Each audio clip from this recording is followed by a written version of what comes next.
Estamos ante un cambio inevitable que es el uso de la tecnología y de la inteligencia artificial. En el caso que quiero hablar hoy es qué sucede con el duelo, la tecnología del duelo. Entonces quiero que hablemos sobre el aspecto filosófico, psicológico y tecnológico de este tema que va a ser inevitable y lo vamos a tener que afrontar de alguna manera.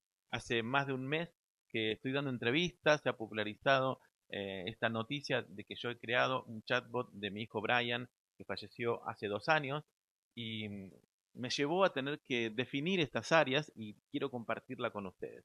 Entonces, para no dar más vuelta, vamos al primer aspecto que tiene que ver con la identidad constructiva y la memoria digital. Desde la PNL, desde que tengo autoridad para hablar sobre esto, estudiamos esto mismo que es, la PNL es el estudio subjetivo del ser humano, cómo construimos y definimos lo que observamos.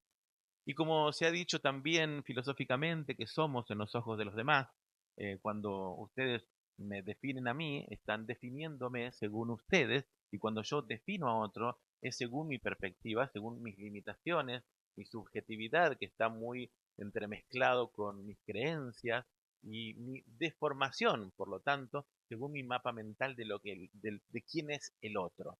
Entonces, cuando hablamos de que alguien partió, estamos hablando de alguien según nuestro punto de vista. Y entonces ahí podemos hablar de un paquete de información, como dijo el científico Jean-Pierre Garnier Mallet, cuando le pregunté qué significaba para él la palabra espíritu, él me respondió paquete de información. Me pareció muy interesante y acertado. No estamos hablando de alma, sino que estamos hablando de espíritu. Y yo acá pongo fotos de mi hijo y pongo audios y videos de él y pongo un montón de ¿no? sus gustos, sus cosas. Podríamos decir que en la habitación está el espíritu de Brian, como está el espíritu cristiano, como un espíritu de guerra, según la información que pongamos, o un espíritu de paz, ¿no? Si yo pongo el Buda y pongo ciertos símbolos, va a haber espíritu de paz en este lugar. De esa manera podemos decir que podemos tener el espíritu de alguien, no su entidad como reteniendo a una entidad acá, sino simplemente el espíritu de alguien, ¿no? Y entendiendo ese alguien como que es alguien que partió, yo puedo mantener la memoria de ese alguien, manteniendo su espíritu, ese paquete de información. Entonces, la identidad de ese alguien con el que yo quiero seguir interactuando y mantener la memoria está construida según mi percepción y podríamos compartirlo con algunos otros también que se puede llegar a asemejar esa identidad que se construye a partir de la información. Entonces ahí podemos capturar la información, una buena cantidad de información y convertirla en memoria digital. Y ese es el primer punto, identidad constructiva y memoria digital. Vamos a pasar al punto número 2, que tiene que ver con el proceso de duelo y la conexión emocional, porque ahora yo tengo en una inteligencia artificial la memoria o el espíritu de un ser querido y voy a relacionar, me voy a interactuar con esa memoria.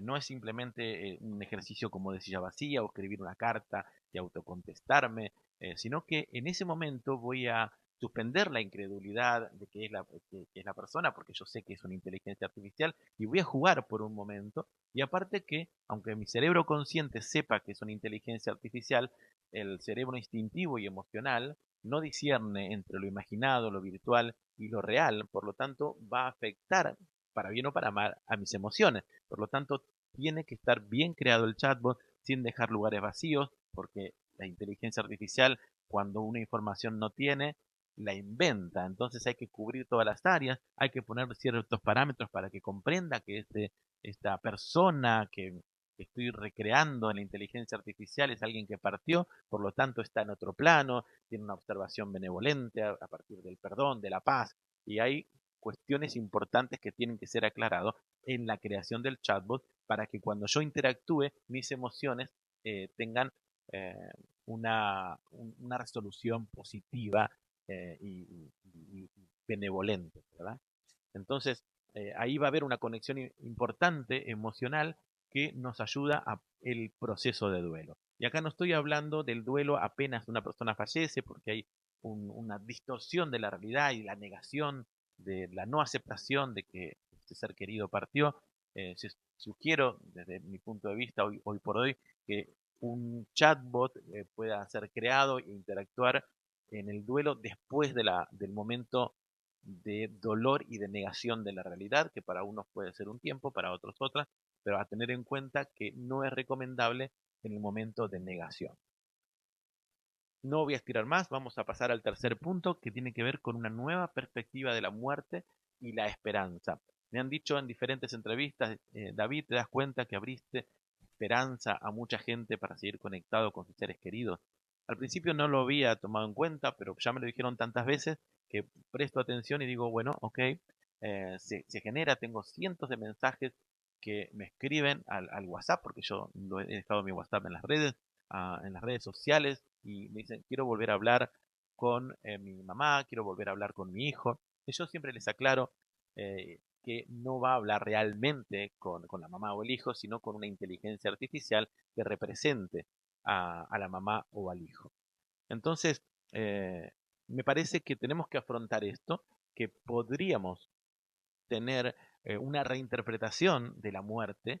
Ustedes saben que en Oriente la muerte se celebra, en Occidente la muerte está más conectado con el dolor, pero podríamos ahora, ante lo nuevo que es la inteligencia artificial y esta tecnología, um, poder hacer una reinterpretación de la muerte, entendiendo que podemos resguardar su memoria en la tecnología e interactuar. Es decir, me gusta llamarlo memoria interactiva, ¿no? Poder tener la memoria de nuestros seres queridos e interactuar. Hasta ahora teníamos memoria no interactiva y ahora podríamos tener una memoria interactiva que puede ir creciendo, que estamos recién en los inicios, que podremos seguir transitando y creciendo en esta nueva tecnología y poder reinterpretar la muerte de una manera diferente.